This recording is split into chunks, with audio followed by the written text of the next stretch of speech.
So, this is a Football Friday on the early line. 3 hours basically dedicated to a preview and pregame show for the entirety of the Divisional Round weekend around the National Football League. 4 games in total, 2 on Saturday, 2 on Sunday. And we will start with the finale of 4. The marquee matchup this weekend, one we all expect to maybe instantly be a classic and immediately live in NFL playoff lore. For each of our 4 matchups, we will go game by game, what the numbers are telling us from the odds perspective, the key matchups that will dictate the outcome, and an eye on player props, the narratives, the storylines, and what it might mean for Conference Championship weekend exactly a week from now. So let's start that deep dive and the examination over these next 3 hours, basically, on a Football Friday on the early line to Western New York, Sunday evening, 6:30 p.m. Eastern Time, and a kick between the Buffalo Bills, Joe, and the Baltimore Ravens. You see a small bit of movement in terms of those money line numbers becoming tighter and tighter. The Ravens remain a slight road favorite in Western New York, minus 112 on the money line. But yesterday, that was minus 118. Maybe you are all saying, Ben, it's 6 cents. It is literally a nickel and a penny. What is the big deal? When it deserves a spot in a conference championship matchup, and you see that movement for a game expected to be this competitive, it is worth noting. A total north of 50 as well at 51 and a hook. Joe, when this line opened, the Bills were a slight home favorite. Quickly favored the flock. They still remain a road favorite. By the time we get to Sunday night in Orchard Park, who do you think will be expected to win the football game? Oh, I think the market's telling you who they expect to win this football game, and it's not the Buffalo Bills, which is a little head-scratching to me, Ben. I talked to an awful lot of people during the week behind the counter, and, boy, you'd be hard-pressed to find any one of them telling you that, yeah, a lot of the pros are coming in, and it's Buffalo they're looking at. It is all public money on Baltimore. And not a whole lot of people are looking towards Buffalo's way, which I think is crazy given the fact that, I mean, let me ask you, Ben, what is home field advantage in the NFL anymore? If a team who is 9-0 at home this season won 4 games in the 20-point range, another one by 30-plus points, yet nobody seems to be giving them any credit here. Baltimore is supposed to go on the road in Orchard Park, so I guess home field means nothing, Ben, apparently, in the NFL anymore. That's what this line is telling me, that it doesn't make a difference where the game is. Baltimore is the better team, and I ain't buying it.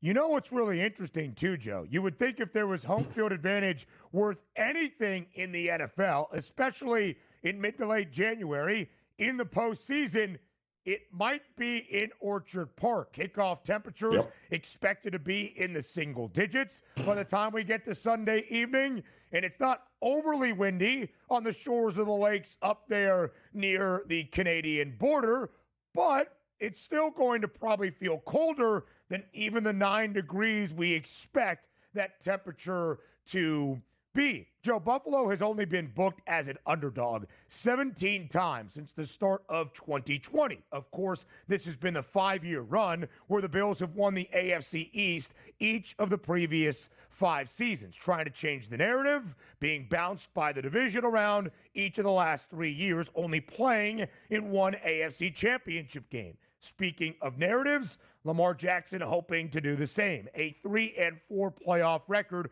trying to get back to the AFC title game for a second consecutive year and maybe turn the fortune of the franchise for the flock as well. Buffalo an underdog 4 times this year, Joe, including week number 4 in Baltimore to end out September. The Ravens won that game handily as a short 2.5-point favorite, 35-10 at home. Buffalo in that game allowed the Ravens to run for 271 yards, 8 yards per carry. Derrick Henry nearly had 200 himself on the ground. So, Joe, maybe there is that idea that the Ravens have done it before. The Ravens are going to run the football effectively, as we saw in the opening round, and maybe the Bills are not meant to slow down that rushing attack of the King and Derrick Henry and potentially the MVP winner for a second year in a row, Lamar Jackson. And here lies the problem, Ben, when it comes to the public handicapping a game like this.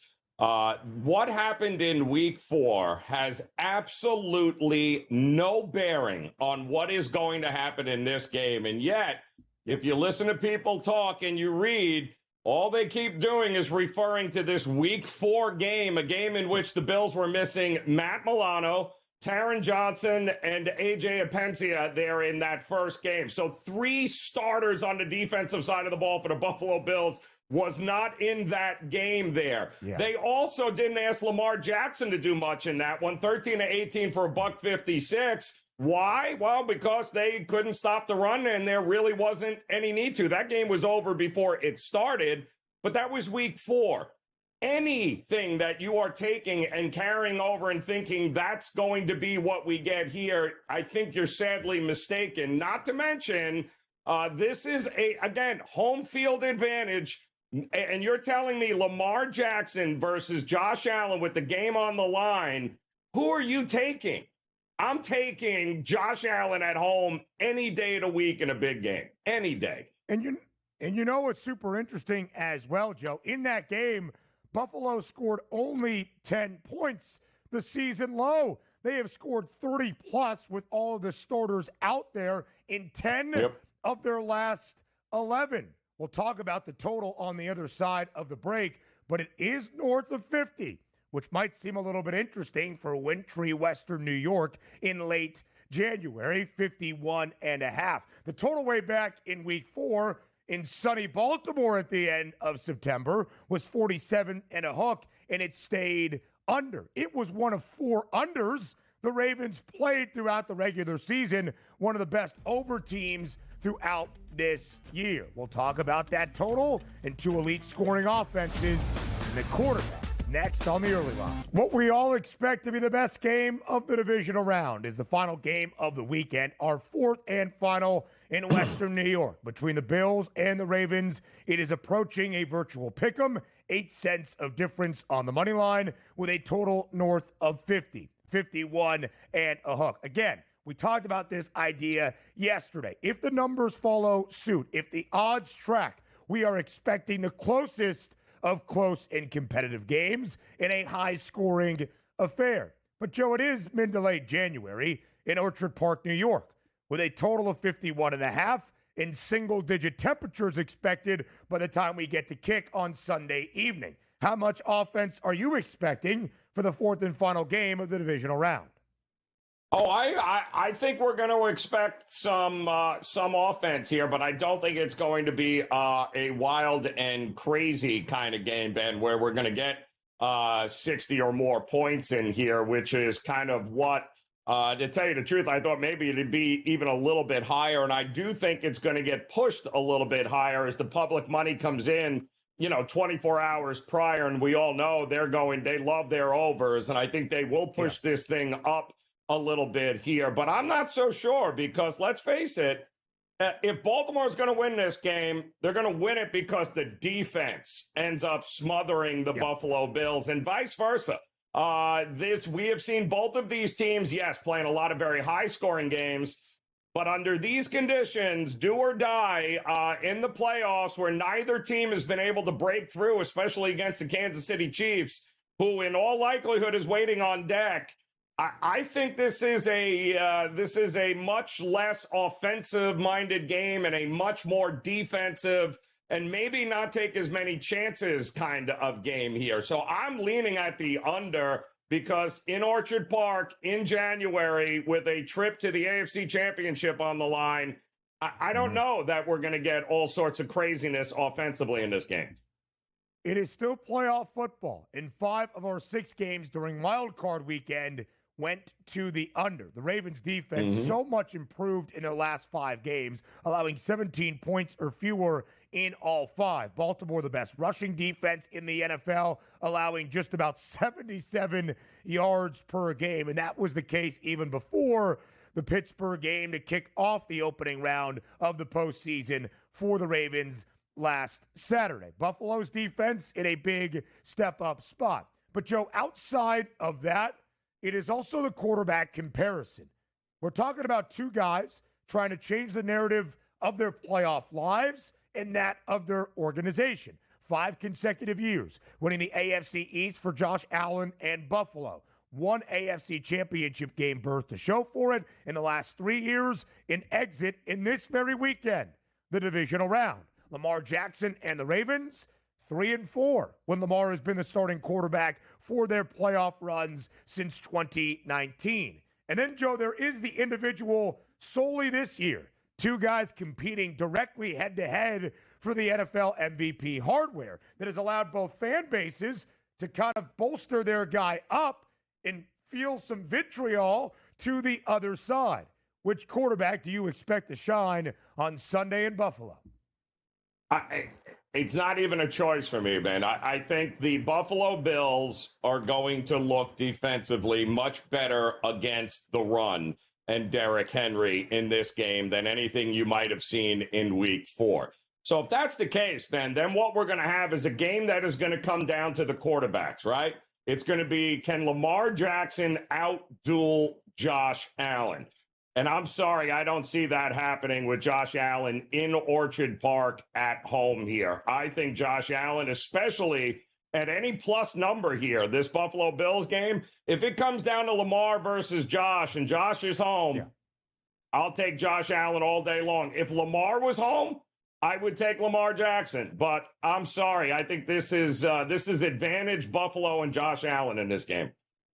Both guys were sensational in the opening round of the postseason. 6 incompletions for Josh, more than 270 yards through the air, 2 touchdowns, and 46 on the ground. Lamar, 5 incompletions, only $175, but the Ravens did not have to do much against the Steelers on Saturday night. Still multiple touchdown tosses and 81 yards on the ground with 15 attempts. Both expected to do a lot on Sunday evening as well, the way it should be in a matchup between 2 guys contending for that MVP award this season and trying to earn their team a spot in the AFC Championship game.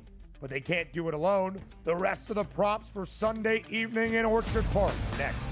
We continue to take a deep dive into every divisional round matchup on this Football Friday on the early line. And right now, that means the final game of the weekend, one we expect to be an instant classic and be an NFL playoff legend for many years to come. Is that too high of expectation? I certainly hope not. I hope it matches the hype that we are setting for it. That game in Buffalo Sunday evening. Bills, Ravens, nearly a pick'em, a total of 51.5. We just examined the quarterback comparison and a lot of weight and pressure on the 2 signal callers. Josh Allen for Buffalo, Lamar Jackson for the Ravens, trying to dominate the storyline this year in direct head-to-head competition for the NFL MVP and personally responsible for changing the fortune of franchises in playoff runs. But, Joe, I also think we have a very compelling running back matchup on Sunday. Of course, your first attention would be on the king. That is Derrick Henry. You see the props there. 19.5. His attempts prop 96.5 on the ground. He had a $199 in the opening matchup way back in week 4 against Buffalo. He had 186 yards on 26 carries last week to start off the postseason against the Steelers. Greater than a $2 favorite in minus money to hit Pater. But James Cook on the other side. Now, those numbers seem awfully low. I understand the Ravens have the best rush defense in the NFL, but I think James Cook plays a much bigger factor in this game, Joe, especially that plus 105 price to hit Pater in a game that features a total of 51.5. Yeah, listen, I agree with you, and I think he has to. I think he has to play a big role in this game for Buffalo. I thought it was very interesting, the game plan last week against Denver, and how you kept waiting for them to do anything else other than run the ball. But Denver couldn't stop Cook, so you know what Buffalo kept doing? Handing the ball off to Cook, and he kept getting 5-6 yards a pop. He looks much better than he has had in a very long time. And keep in mind, this offensive line for the Buffalo Bills has missed one starter, has missed one game over the last couple of seasons here. This is the most consistent. You want to talk about continuity here, Ben. This offensive line of the Buffalo Bills has been through wars together, and they have maintained their health over the last couple of seasons. That's going to play a huge role in this game at home and running the ball here. So, and if it's not James Cook, then you got to worry about Josh Allen. So both of these teams are going to have their hands full defensively when it comes to the running game, but I would not sleep on James Cook having a big afternoon here. Neither would I. 23 carries for $120 and a touchdown in the opening round win at home against the Broncos. And again, that's not an aberration for James Cook. Back-to-back 1,000-yard seasons. But, Joe, last year, he only had 2 rushing touchdowns the entirety of the campaign for Buffalo. He has 17 in total this year, 16 in the regular season, tied atop the National Football League. Sure, the Ravens allowed fewer than 30 rushing yards to the Steelers in an inept offense a week ago. And the Ravens have been the best rushing defense in the NFL all season long, really from opening to end. They allowed in the regular season, if you want to bring everybody into the fold, just about 80 yards per game. Again, the least amount given up in all of the National Football League. But James Cook to hit Pater at plus 105, again, in a game that features a total of 51.5. I like that number a lot on a guy that has scored 19 total times this year, 17 on the ground. And, Joe, it's really intriguing to have 2 MVP frontrunners facing off against one another without a lead wide receiver really to break down their props. But as we look at the 3 top guys for the Ravens, we're not expecting Zay Flowers. We'll see if that changes by the time we get to Sunday night. But Rashad Bateman, Mark Andrews, and Isaiah Likely, those 3 highest receiving yards numbers for the flock. On the other side for Buffalo, it's Khalil Shakir, and then a pretty good drop-off to Dalton Kincaid and Keon Coleman, the rookie out of Florida State. Of those guys, Joe, the pass catchers for Sunday night in Western New York, is there anybody you expect to step up that maybe you can find a discount on that yardage prop? Listen, he's not on the list here, but we should also mention, don't sleep on any of the numbers for Justice Hill either as a change of pace back there for Baltimore here. So he's also, I think, could have a big role in this one. But you got to look at the tight ends, right, Ben, in this list here. Mark Andrews, Isaiah Likely, and Dalton Kincaid are guys that are going to sit down right in the middle of the defenses there and not only grab catches, but also pick up some yards here. So while I don't think they're going to be able to stretch the field at all, Baltimore, without Zay Flowers, they're a different passing attack without him. We have seen that. They did it last week with Derrick Henry because why? Well, because they had nobody stretching the field in that game. They won't have it here either. So it's got to be all about Mark Andrews, Isaiah Likely, moving the chains here. And on the flip side, Knox and Kincaid better show up in a big way here in this game, especially as the emergency dump-off opportunities come for Josh Allen. And again, Zay Flowers injured late in the game against the Cleveland Browns, or early in that game, I should say, against the Cleveland Browns, but in the regular season finale in week number 18. Because of that knee injury, he did not play last week to start off the playoffs against the Steelers, has been a DNP, did not practice each of the past 2 days, Wednesday and Thursday. We'll see if that status changes at all on this Friday. Joe, as we go back to this game overall, again, it is a pick'em. Basically, it is minus 112 with a slight 1.5 in favor of Baltimore on that spread. A total at 51.5. The Ravens this year have been favored in every single game since the season debut in Arrowhead. They are 13-4 straight up. They are 11-5-1 against the spread. Technically, the spread could come into play, seeing as it's a 1.5. Buffalo, an underdog 4 times this year. 2 outright wins, 2 outright losses, failing to cover a number, including way back in week number 4. But as Joe has mentioned, you can't really handicap a week 4 game to end out September at this stage of the NFL season. In this moment in the divisional round. And Raineri, it sounds like in your estimation, the Buffalo Bills, even if they close as a slight home underdog come Sunday night against the Ravens, will win a football game outright and advance to the AFC Championship. Listen, both these teams are not often underdogs in any situation. And anytime they are, Ben, I would look to back them. And this is no different here. I think the Bills should be favored in this matchup at home. I think that far too many people are referencing what they saw in week 4, which means absolutely nothing in this game. And the fact that we can even get Buffalo now, Ben, in a teaser situation to get them up and over a touchdown. Boy, oh boy. Money line plus the 1.5, plus 7.5 in the teaser, and start loading up on the Buffalo Bills this weekend. And it should be very important. We'll talk about the Chiefs in the first game of the weekend tomorrow afternoon on the other side of the break. But, of course, KC having home field advantage and the playoff pedigree that neither the Ravens or Bills have is the favorite to win the AFC Championship, plus 135. Baltimore second best price at plus 210. Buffalo third best number at plus 240. If you believe strongly in your heart of hearts that one of these teams is just going to win outright on Sunday, it could be worth a wager on said team to win the AFC Championship game as well. More than likely an underdog in Kansas City, but not necessarily probably more than a field goal dog on the road in Arrowhead. So note those AFC title prices. Speaking of Arrowhead, the home of the two-time reigning Super Bowl champions next.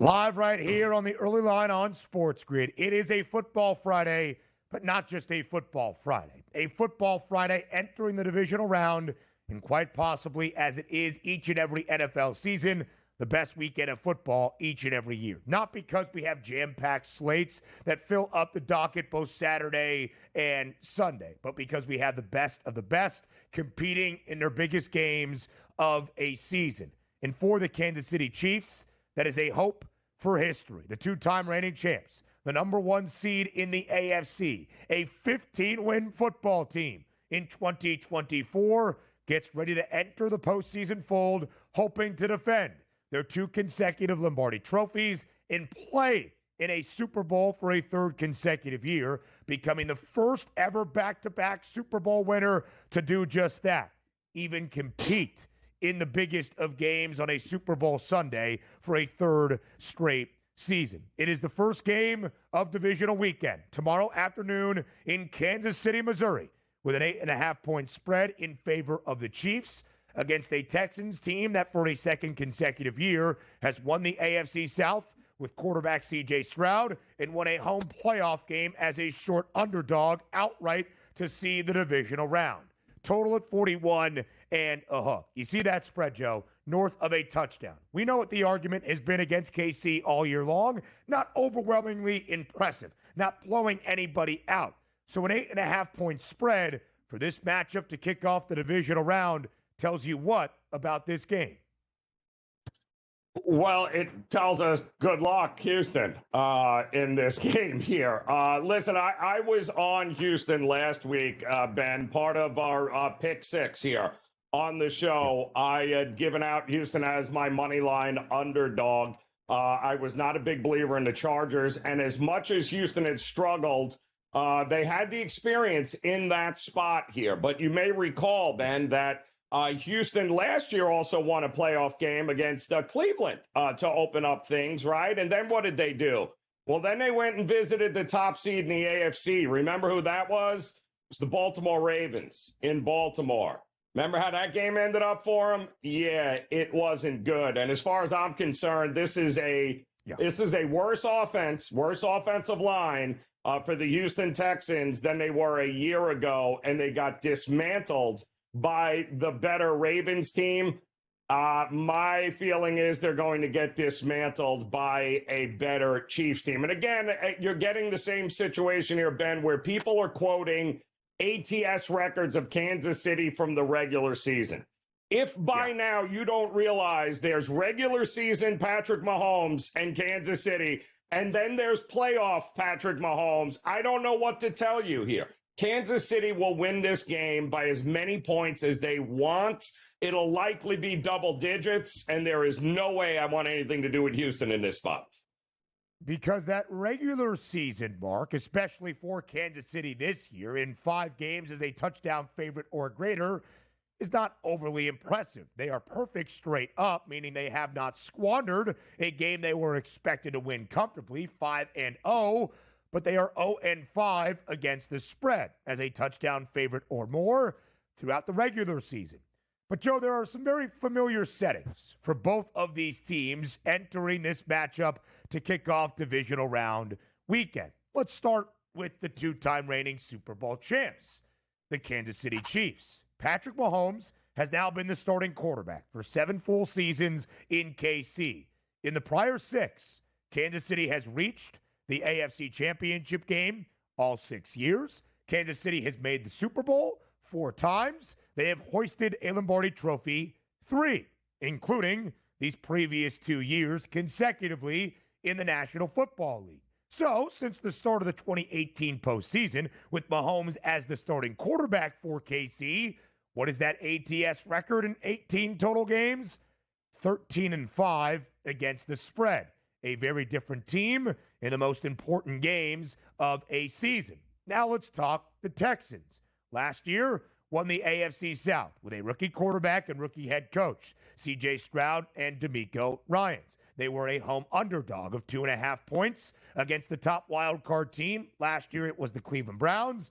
They won outright as a home underdog. What did they do this year? They won the AFC South. They were the 4 seed in the AFC playoff picture. They were a home underdog catching 2.5 points against the top wild card team. This year, the Chargers, they won that game outright.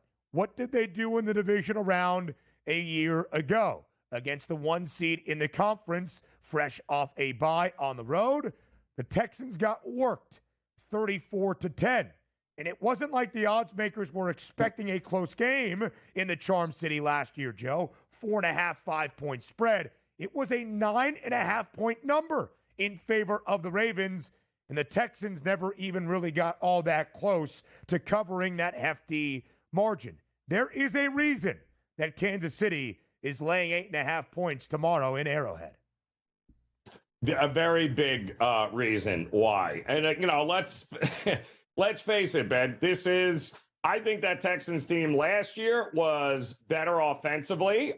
They've lost most of their weapons. Now we've learned that Mixon is dealing with an ankle injury. So he might be limited. I mean, he's kind of the heart and soul of that team. To expect this team, who struggled all year to protect Stroud, who's been sacked more than anybody, against this Chiefs rested defense, I think it's crazy. But again, you can lay the 8.5 with Kansas City, but boy, oh boy, are they a fantastic teaser opportunity to get under a field goal. And I think we can all live with the fact of thinking Kansas City likely wins this game by at least a field goal here.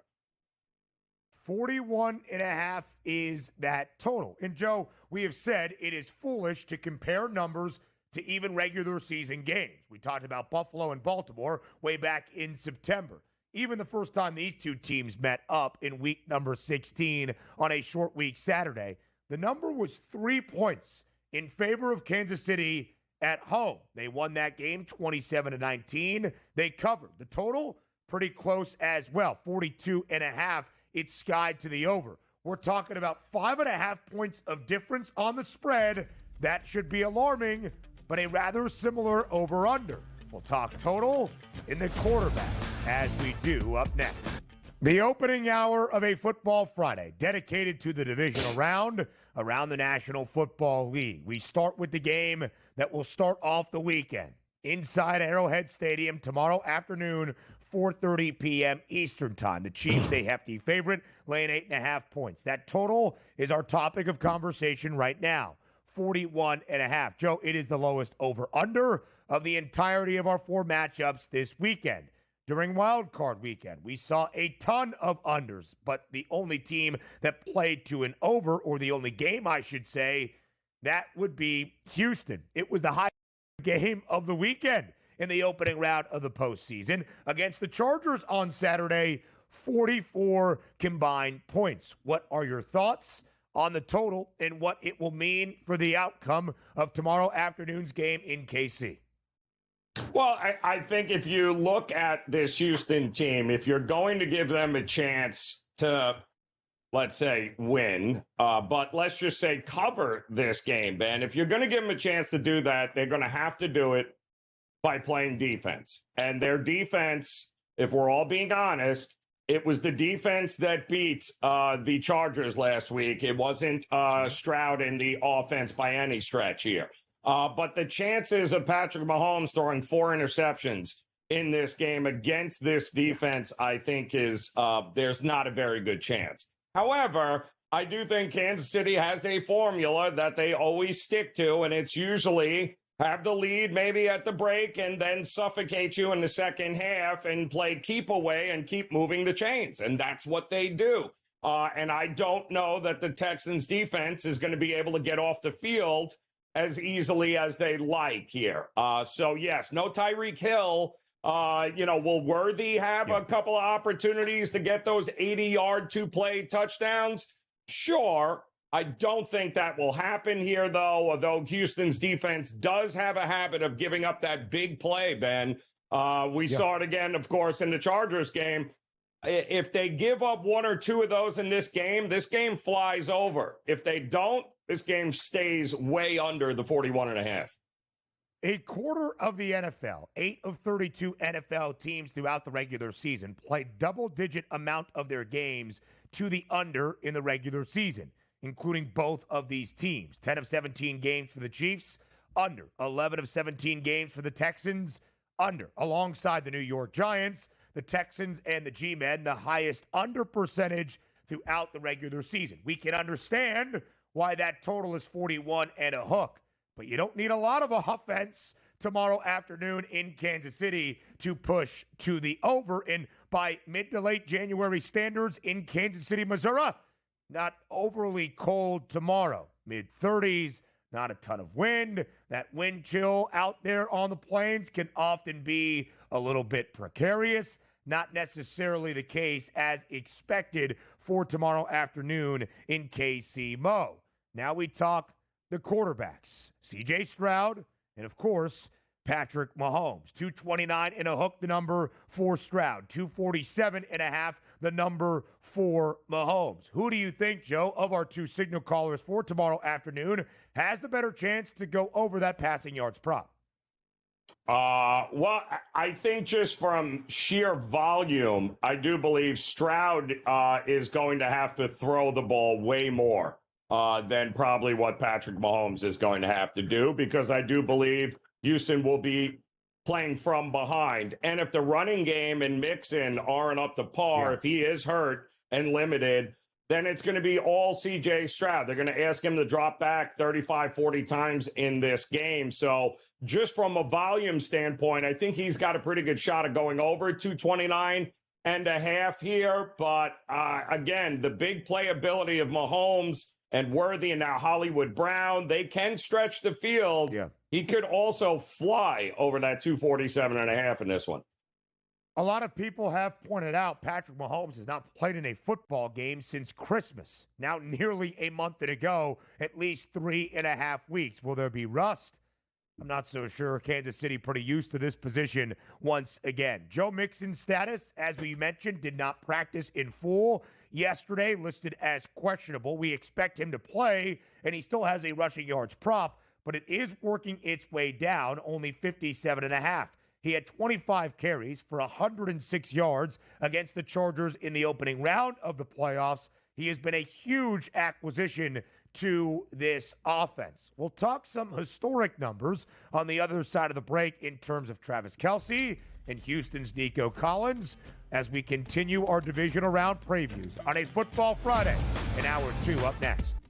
If you were looking for football, you have come to the right place. We welcome you to hour number 2 on a Football Friday on the early line on SportsGrid. But again, not any regular Football Friday, a Divisional Round Football Friday for what is one of, if not the best weekends of football each and every year in the National Football League. He is Joe Raineri. I am Ben Stevens. Throughout the entirety of these 3 hours, we will preview and take a deep dive into every divisional round matchup. We're talking totals. We're talking spreads. We're talking player props and those individuals that will impact the outcomes of all 4 games this weekend continuously. So, Joe, let's continue to dive right in. In the opening hour, we focused on our 2 matchups in the AFC. The marquee matchup to end out divisional round weekend on Sunday night in Western New York. A game we all expect to hopefully live up to its billing between the Bills and the Ravens and become an instant classic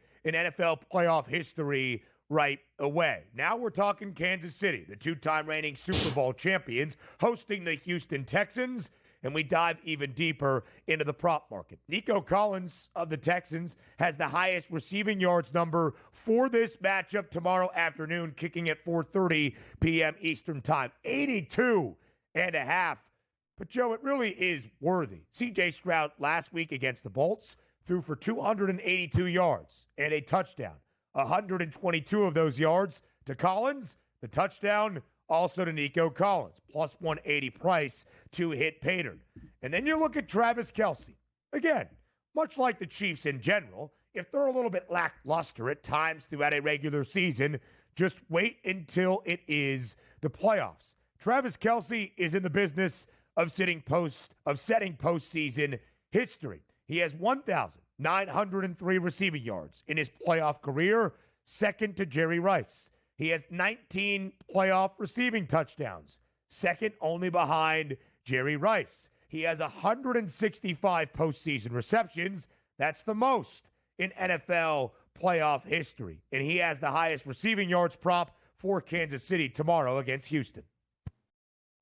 Yeah, well, it feels like Travis Kelce probably poised to have a big game here. I mean, he has now played in 22 postseason games, including the Super Bowls, right? He has also, I believe, exceeded this number, Ben, of 52.5, 53.5. He's exceeded that number in a lot of those. In fact, I believe 18 of the 22 postseason games he's played in, he's gotten more than that, including at least 13 straight to go over that 53.5. I don't see any reason why we would think that should change here. And I also don't think Nico Collins gets anywhere near 82.5, considering that the Chiefs secondary have only allowed 83 yards to just 4 wide receivers all year. That includes the Week 18 game in which they played nobody. But he was targeted 10 times in that first game, and he only got it to 60 yards. They're not going to let Nico Collins beat them deep or yards after the catch here. I think it's a fade of Nico Collins here. And I know we're not expecting a ton of offense, right? Lowest total of the weekend at 41.5. But some of these numbers are just drastically low. Xavier Worthy has emerged in his rookie year. Hollywood Brown is back and healthy. DeAndre Hopkins not even listed with a receiving yards number in the 30s. They brought Nuke in to be a guy that could be trusted in these significant spots. We'll talk more about Travis Kelce a little bit later on. So that's how this weekend will play out. Our 2 matchups in the AFC. It starts the entirety of the weekend tomorrow in Arrowhead, where the 2-time reigning Super Bowl champion Kansas City Chiefs are an 8.5-point favorite against the Houston Texans. It ends in the AFC as well in Western New York on Sunday night, the Bills and the Ravens. Again, the Chiefs, a favorite to win the AFC title, plus 135. Baltimore, second best price, plus 210. Buffalo, third best number, only 30 cents behind at plus 240. If the odds hold, Kansas City is going to be at least a slight favorite at home for an AFC Championship game, playing in that AFC title game for 7 consecutive seasons inside Arrowhead for 6 of those 7 years. Let's turn our attention now over to the NFC. Our first game on Sunday is where we begin. In Philadelphia, 6.5-point spread in favor of the Eagles, a total at 44 and a hook. Now down to 43.5 from where it was yesterday and back to the opening number. Joe, this line is not necessarily north of a touchdown like both of our games on Saturday, but it also is pretty close to a touchdown. Do you think this game will look more competitive than that spread might indicate for the link on Sunday afternoon? Well, Rams, you certainly hope so here. And I think this is a game that it correlates to both of these teams and the under with the total there, Ben. I mean, listen, you are LA. You're going to be on a short week. You got the weight of the world and an entire city on your shoulders. Unbelievable job in Arizona under all of that stress and all of those conditions. Now Matt Stafford, very experienced, going to have to go on the road in the elements. And by the way, Ben, it doesn't look like it's going to be a great weather day when these two teams play. There a possible rain, snow. That has not been a recipe for success for Matt Stafford over the years. But if anybody can keep this game competitive, well, it's going to have to be the Rams defense here. And both of these teams play extremely the same way, right? They're going to want to run the ball, especially Philadelphia. Play great defense, run the ball, own time of possession, and end the game. I don't see that changing in this game here. The question is, can the Rams defense, who has improved a lot since we last saw these two play, if they do, I think this game stays woefully under the total unless we get some sort of defensive touchdowns here, which I don't think we will with Stafford. I don't see how we get over this number. I also think you're asking the Eagles to do a lot here to win this by at least a touchdown. Yeah, especially if this game does stay under 43.5 with two brilliant defensive displays from both of these teams last weekend to start off the postseason. Joe, I hear what you're saying about travel logistics and playing outdoors for a team that hails from Los Angeles, California. I'm not overly concerned about the Rams portion, but I do believe being at home for Philadelphia is incredibly favorable. Not just home field advantage. The Eagles have been home in their own beds, in their own practice facility, going through the routine for a long time now. Week 17, 18 at home. Barely played their starters in those two matchups. And then they were at home last weekend as well, quickly dispatching the Green Bay Packers. They have been home for nearly a month. At no other point of the season throughout a long and arduous NFL campaign are you home for this extended of an amount of time. That, I think, is a big benefit to the Birds. And again, back to that total, 43.5. The Rams allowed 9 points last weekend to the Vikings. The Rams have not allowed double digits in their last 4 games with full reinforcements in all of their starters out there. Philadelphia, after a 2-2 start this year, has played in 14 games. They've won 13. They've gone under in 10. The reason the Eagles are here and a heavy favorite to advance back to the NFC Championship, Joe, is mainly because of Vic Fangio and that defense. And they got better as the season goes on here. And I expect the defense, both defenses, to be the stars of this game here, Ben. And Philadelphia, 12-2-1 to the under in their last 15 home playoff games. Yeah, that's a very, very heavy trend. We'll talk player props and the outcome next. Our first divisional round matchup of our doubleheader on Sunday in Philadelphia is an intriguing one. 6.5-point spread in favor of the Birds at home inside Lincoln Financial Field with a total of 43.5. If you watched the games last week for both of these teams, the defenses were brilliant, shutting down the opposition mainly for the entirety of the football game. The offenses took advantage when they had to, but they weren't really tasked with doing all that much. As we compare the quarterbacks for this matchup in Philly, Matthew Stafford, the veteran for Los Angeles. Jalen Hurts on the other side for Philadelphia. Joe, who will need to step up the most for their team to win a game and advance to the NFC Championship? Well, if I'm the coaches in this game on the defensive side, I need Jalen Hurts to beat me. I do not want Saquon Barkley beating me. So I might sell out a little bit to make sure that Saquon Barkley is under control and doesn't run all over you. And they did a pretty good job against featured backs this year, Ben. I think DeAndre Swift was the only guy that they really allowed to kind of get the edge on him here. I do think they are going to sell out to stop the run, and that's going to force Jalen Hurts to have to throw the ball to beat this team. He looked a little rusty last week here, and the way they like to play isn't dropping him back 30, 35 times in a game, right, Ben. But I think the Rams are going to try to force that issue and let Jalen Hurts' arm beat them and not the running game. Of course, it was Jalen Hurts in his first action since week number 16. Did not have to do all that much.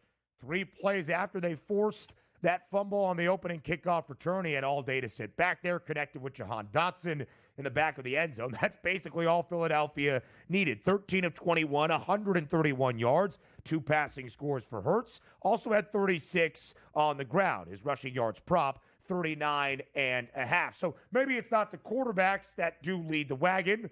Matthew Stafford under in 4 straight games he has started. Conveniently, 4 straight games Los Angeles has allowed fewer than 10 points in each and every one, 33 in total. 3 games allowing 9, 1 game allowing just 6. It's going to be a big running back day, Joe, especially on a cold day in Philly. Some snow expected. How much we will see on the Northeast, that remains to be seen. But 2 running backs that have really carried the load offensively for these teams all year, and especially as of late. Saquon Barkley, nearly $120 on the ground last week against the Packers, his 12th time in 17 games through the century mark this year. Kyren Williams, slightly over this number, but again, a guy that has been tasked with a ton of rush attempts as the Rams have focused things defensively over the last month, plus 74.5. His number, 111.5 is that rushing yards prop for Saquon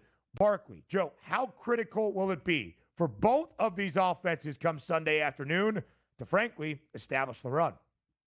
Oh, they better, especially in the elements.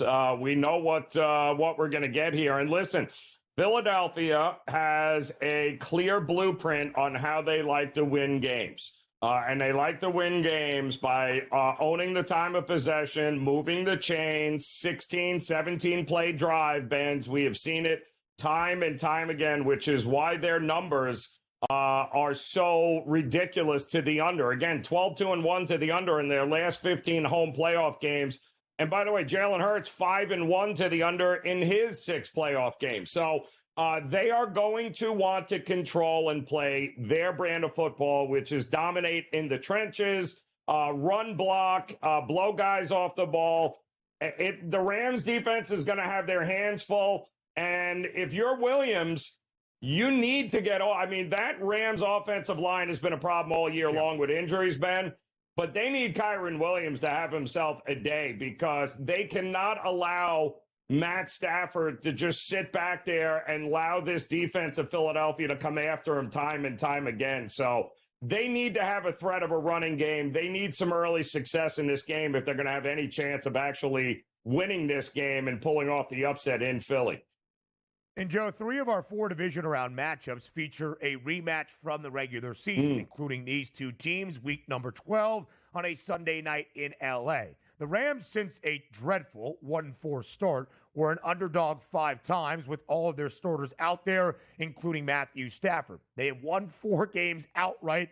They have lost and not covered once. It was that Sunday night game against the Eagles. The reason I draw back to that regular season matchup, the Eagles scored 37 points. The Rams, a very different defense from that point in the year to where they are now. But Saquon Barkley had a career and record-shattering day. 26 carries, 255 yards, 2 touchdowns. Both of Barkley's rushing scores, 70-plus yards in terms of the distance he had to go two-hit pay dirt. Of course, I don't need to tell any of you this, and certainly Chris Shula, LA's DC, understands that can't happen on Sunday if the Rams are going to keep this game close. Now we go to the receivers. Will the real Cooper Kupp please stand up? 41.5 is receiving yards prop. Puka Nacua stayed under his number a week ago against Minnesota. Tyler Higbee, actually the leading receiver for LA, expects to play despite having been in the hospital Monday night after the win against the Vikings. Will A.J. Brown be reading or go over his receiving yards prop? That also a conversation piece for Sunday. Well, I think he'll definitely be reading at some particular point, one way or the other. I think Dallas Goedert is interesting too, because I believe they're, the Rams defensively have struggled a little bit here with pass catching tight ends. And again, given the way that Philadelphia likes to play, that's a low number. It's a low reception number too, as well, 3.5. I could see him having 5 or 6 catches in this game for sure. And then it's all about Puka Nacua and Cooper Kupp, isn't it? How many times can they get them the ball in space will determine how many points they get.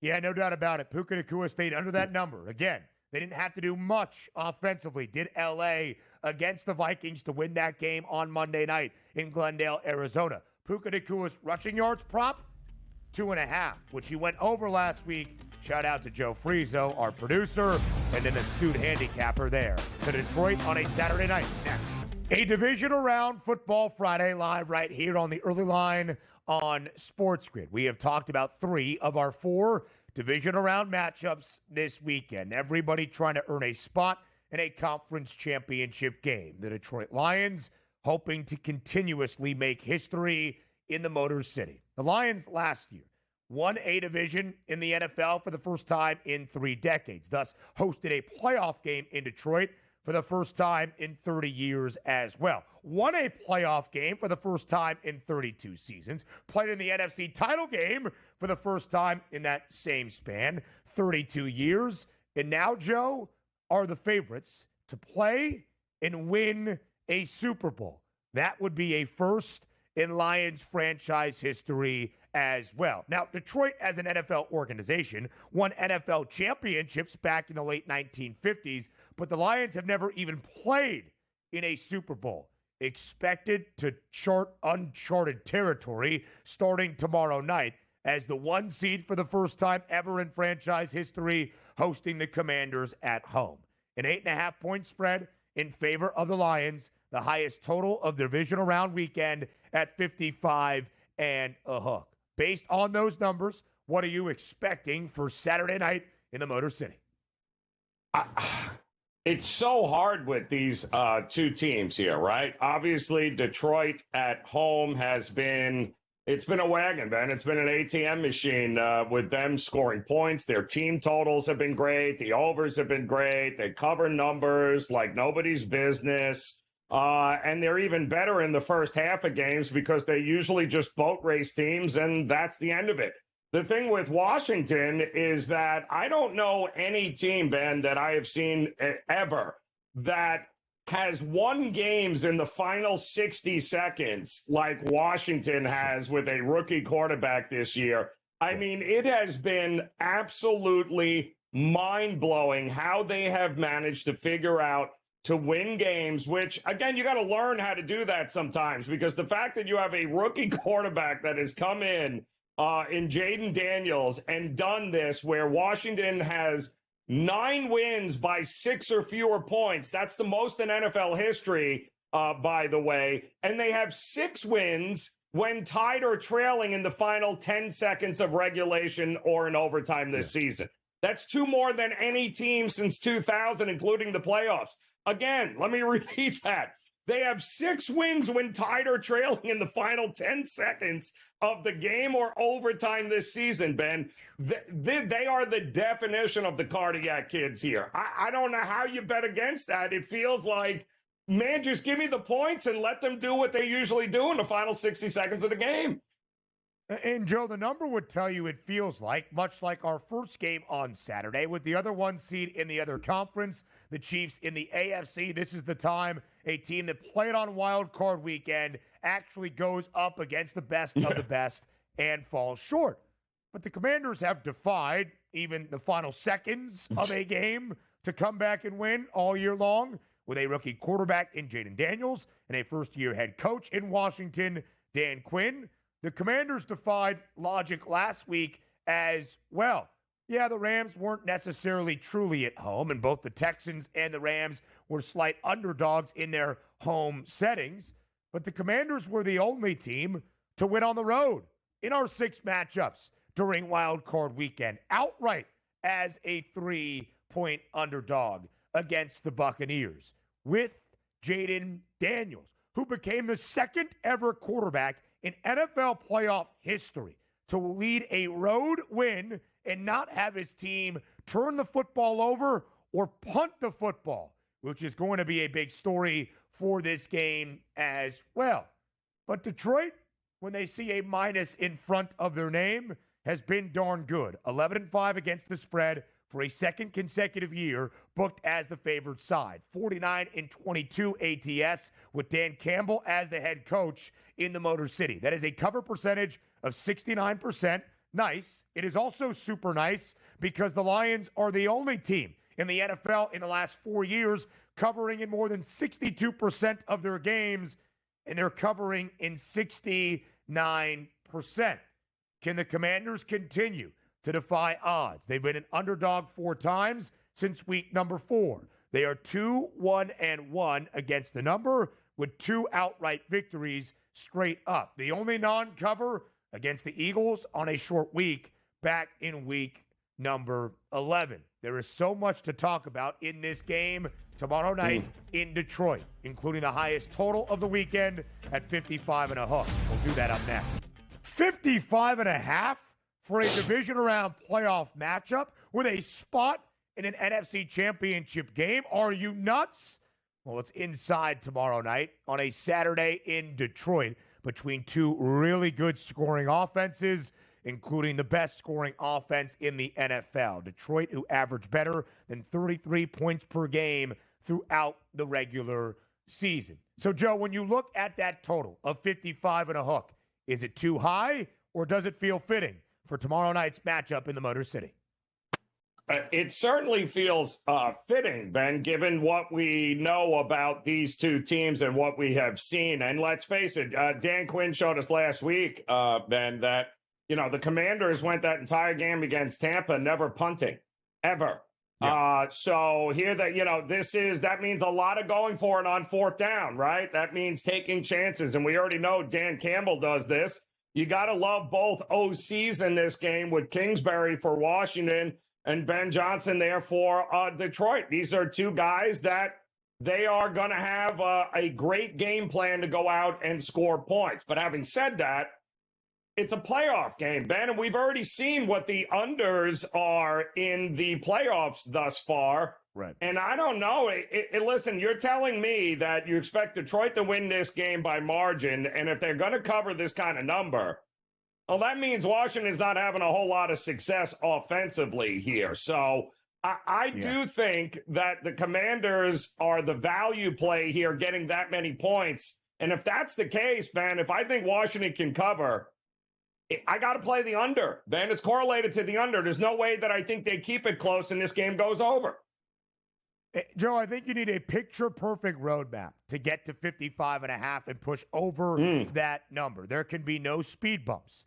And we know these 2 teams and these 2 head coaches and what that mentality is. 4th and 2 from your opponent's 22-yard line. Instead of taking 3 points and a 39-yard field goal, you're probably going for it. If you convert, great. A touchdown might be on the horizon. If you miss, you just wasted 3 points, which could cost you a game, could be crucial for the spread. But, Joe, more than anything, I think it is heavily important for that total. If you think this game pushes to the over, knowing how aggressive both of these teams are, you need 4th down conversions at a very high clip, and you need them to result in 7. That's how this game, I think, factors into the 55.5. I also think, Joe, in terms of big picture narrative moving forward throughout a postseason, what is most important to me with a Lions Super Bowl ticket is what do we get out of that Detroit defense? Healthier, who played in a game, also very playoff-like at home in the regular season finale against the Vikings with a total of 56.5, one of the highest numbers we had seen in 5 years in the National Football League. And that Detroit defensive performance, I think, reinstilled, Joe, in a lot of people, faith the Lions, despite the notable injuries that have been significant, can make a deep playoff run, allowing just 9 points. Jaden Daniels is better than that of Sam Darnold. I understand that. But what does Aaron Glenn's group do on Saturday night? I think that could be a huge story, not just for this game, but maybe the remainder of the postseason. Jaden Daniels is better, though, than Sam Darnold, and he will be expected to carry Washington to a close and competitive game. 234.5, his passing yards prop. 54.5 is his rushing yards number. It is the highest for that of the Commanders, where outside of him, Austin Eckler, Brian Robinson Jr. have not been able to put up much on the ground as of late. 271.5, the number for Jared Goff. 2.5 passing touchdowns in a game that features a total of 55.5. We are expecting a ton of scoring from the league's best scoring offense. Well, that rushing yards number for Jaden Daniels is important because that's the only way they've been able to run the ball lately, Ben, if you've noticed, right? Robinson, nowhere to be found. They have not gotten a whole lot from their running back position here. It has been Jaden Daniels' magic, him being able to make something out of nothing. So I'd even go far to say this. I think his ability to get up and over that number has a lot to do with their ability maybe to even sneak in the back door here and get a cover in this one. He is that elusive. He's done it enough times now. The moment's not going to be too big. And guess what? You know, it used to be the Lions were the laughing stock, right? They were never taken seriously. Dan Campbell and his group, they were always the underdog. Well, no, they're not the underdog, Ben. They are expected to win and win big at home. And, oh, yeah, win a Super Bowl now. That's a big role reversal. And you got a Washington team and Dan Quinn who's playing with house money here, which makes them very dangerous in this spot. But Jaden Daniels has got to go over that number for them to have a chance. I think he's got to clear all three of the numbers you see there. Even money to the over of 1.5 passing touchdowns. Did throw multiple last week on the road against the Buccaneers. And I mentioned he has the highest rushing yards prop for his Washington side.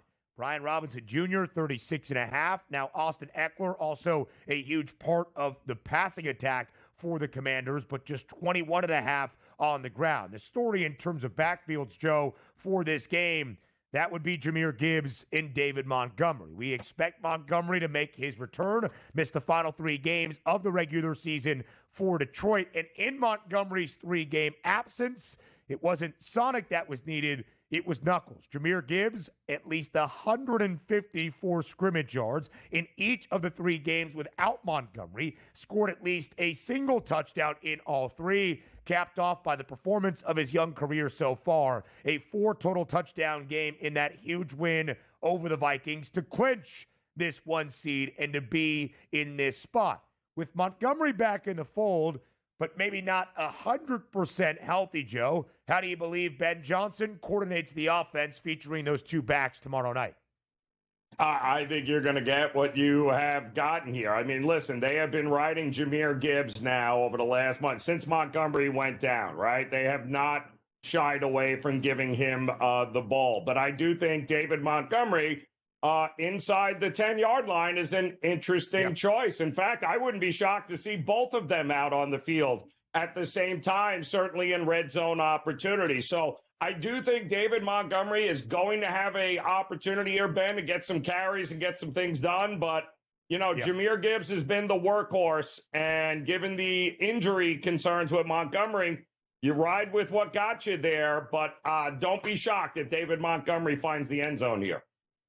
More than a 35-yard gap between their two rushing yards props, but you can see both are heavily favored to find the end zone. Jahmyr Gibbs at minus 240, a ridiculous number, but the game does feature a total of 55.5 points. Montgomery, though, even minus 165. Amon-Ra St. Brown, minus 140 for Detroit. The best scoring option for Washington, that's Terry McLaurin at plus 130. Jaden Daniels, second best price at plus 160. Career year for McLaurin, a lot of production from everybody for Detroit. And De'Ami Brown, a big factor in this Commanders passing attack the last few weeks for Cliff Kingsbury and Washington. Joe, if you had to pick a guy out of a plethora of options through the air, who gets your attention?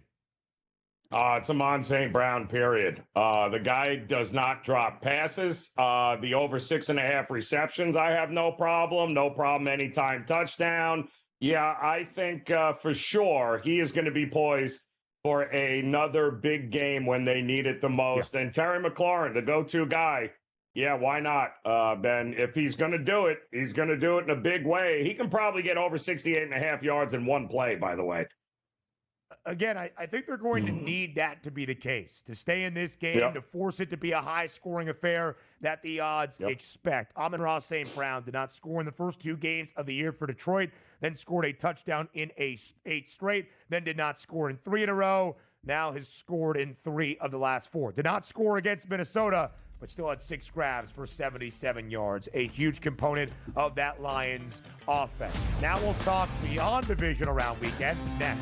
It is Divisional Round weekend in the National Football League. You have heard us say it a few times. One of the best weekends of football each and every season because you have the best of the best, the cream rising to the top, competing for spots in the biggest games of the season. That includes next weekend, Conference Championship weekend. And that should be a part of your conversation for how you see things playing out in these 4 matchups in the Divisional Round. What would it mean for a conference championship game? What would it mean for a run to New Orleans and a berth in Super Bowl 59? We start with the AFC. We'll get to the NFC before we round out this second hour. Hypothetical AFC championship game odds. Again, the Chiefs are an 8.5-point favorite against the Texans. I think everybody expects, even if the Texans keep the game within margin, KC does enough, has enough in its playoff pedigree to earn a spot in the AFC Championship game for a 7th straight year. The question really, Joe, is who would they see in that AFC title matchup? Would it be the Ravens, an ever so slight favorite in Buffalo on Sunday night, or the Bills holding serve at home? And you can see right there, even if it is Kansas City at home, the Chiefs are only going to be an ever so slight favorite against both Baltimore and Buffalo. Yeah, and I could absolutely see the Chiefs getting money quickly, too, when that opened up. And I don't think it would ever get to 3, Ben. I don't think it would get to a field goal, but it does feel like either way, whether it's the Ravens or the Bills, it does feel like the Chiefs would be and maintain the favorite role there. Listen, the Texans-Ravens is interesting since we've seen it. That would probably be double digits. And the Texans-Bills having to go to Orchard Park, yeah, they should also get to double digits. So assuming the Texans don't advance, I think it's going to be interesting where that number lies, given the fact that the Bills on a neutral field are being priced as if they'd be a field goal underdog right now. And, I mean, look at that. You got to be kidding me. Are the Ravens that much better than the Bills, but they're not better than 1.5 against the Chiefs? Is that really what the market is telling us right now? And, Joe, it's a closer distinction in the money line prices for those early forecasted spreads for the AFC Championship game, the Ravens in Kansas City against the Chiefs, than it is for the divisional round matchup with Baltimore as an ever so slight road favorite in Western New York. I don't mean this as a shot at the Texans or to overlook Houston by any means, but if Houston were to play spoiler to Kansas City, win a game in Arrowhead to play in an AFC Championship game, you would almost think their luck would not run out, that they have kind of defied those odds, and thus they would be around that that spread for an AFC Championship game, and that number would probably work its way down, you would expect. If the Texans can slay the Chiefs, why couldn't they beat anybody? Maybe that would be the thought. But the real conversation is, Joe, because again, Kansas City is an 8.5-point favorite against the Texans tomorrow to kick off divisional weekend, that Kansas City is going to win that game. And KC, yes, has been a little bit lackluster at times in its first 16 games this year, winning 15 of them, but only by an average margin of 6.1 points per game, 8th best in the NFL, that maybe this is the year Kansas City does not stand atop the AFC. I don't think either of us expect that to be the case, at least until entering next weekend. So look at these numbers right now. The Chiefs plus 135 to win the AFC crown.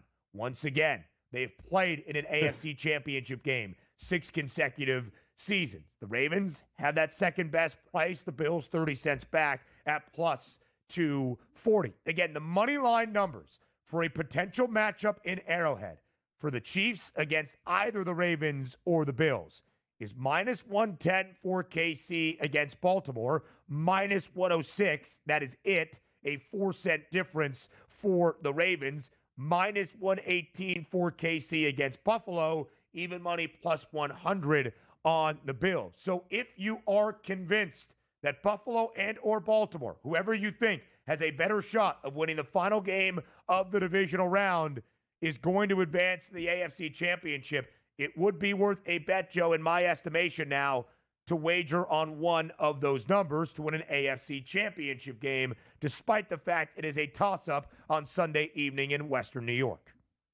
I agree, Ben, and I wouldn't even stop there. I'd also look at, the exact forecast, too, about whether you think it's not only do you think the Ravens win the AFC, but you think the Ravens end up beating the Detroit Lions or the Philadelphia Eagles. And I would ride it all the way through, Ben. I would just ladder it.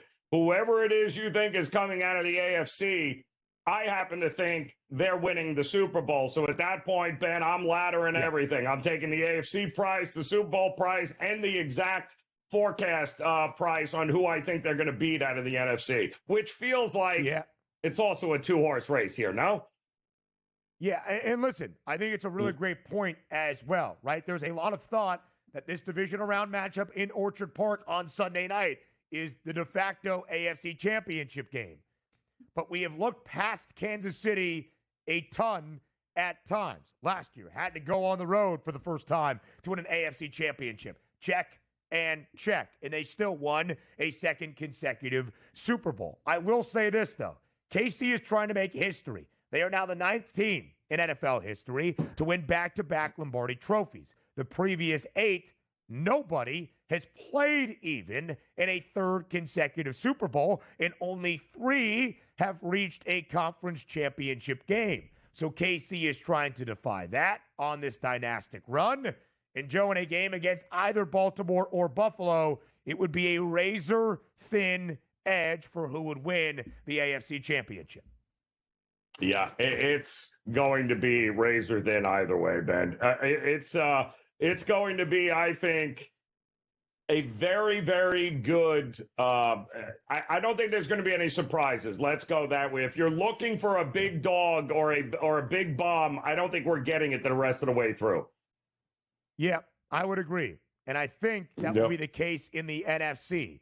And again, it might be worth a bet even on the Chiefs price, because then you could have an exact middle next weekend with very little return necessary with how close those money lines are expected to be. AFC to NFC now. The hypothetical lines for NFC championship games in our potential matchups for a weekend from now. Again, it's a wrinkle that you must know, down to the final 4 in each conference for the divisional round. Here are the hypothetical numbers, and again, what we expect to happen with 2 rather hefty spreads for the divisional round. Detroit, more than a touchdown favorite, laying 8.5 at home on a Saturday night against the Commanders. The Eagles are under a touchdown, but pretty close to a touchdown, a 6.5-point favorite on Sunday afternoon at the Link against the LA Rams. So what we have often expected, Joe, in what is felt at times like a 2-team race in the NFC, would be the Lions and the Eagles, the 1 versus the 2 for an NFC championship at stake next Sunday in the Motor City. The Lions would be a short 2.5-point home favorite. If the Rams pull the upset and we see Matthew Stafford return to Detroit once again for a second consecutive playoff run, nearly a touchdown in favor of the Lions. If the Commanders somehow pull off the upset tomorrow night in Detroit, they would be nearly a touchdown underdog against their divisional mate in a conference championship matchup against the Eagles. And the Rams would even be an ever so slight favorite with home field advantage against Washington in an NFC Championship game that, frankly, we don't really expect to see. I think the focus, Joe, should be at the very top. 1 versus 2, Detroit hosting Philadelphia, basically as the odds have told us for the last 2 months or so.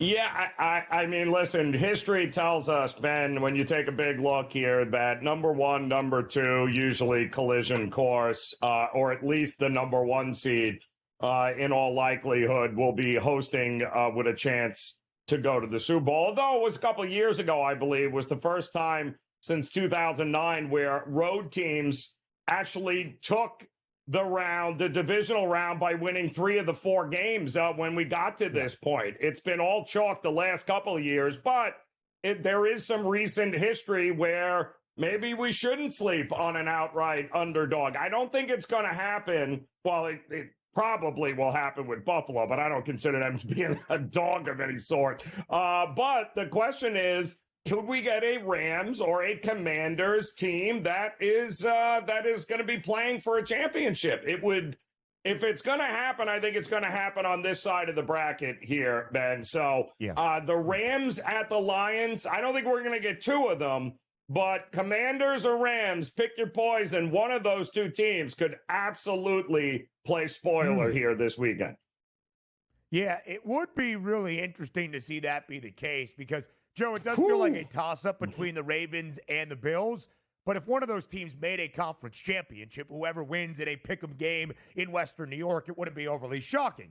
If we saw the Commanders and the Rams, that would certainly surprise some folks. I think even if we got one upset outright, maybe not a close game within a margin of 6.5 in favor of Philadelphia or 8.5 in favor of Detroit, that would be a very different story. You look at those NFC Championship odds. Again, it really is a tier of 2 and a battle of 1 versus 2. The Lions, even money, plus 100. The Eagles, plus 170. And that would be a 2.5-point spread in favor of Detroit next weekend at Ford Field.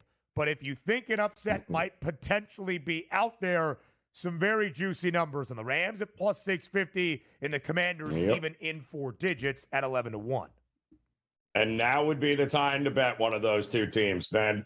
Now would be a good time because those numbers will be significantly less if one of them actually does the unthinkable and wins as a underdog here. And listen, under a touchdown in a divisional round, I don't think the Rams is that crazy at plus 650. If we're being honest here, it's not like Nick Sirianni and the Eagles provide, this long history of playoff and Super Bowl success. So they're not the Chiefs. Rams might be alive this weekend. Be careful.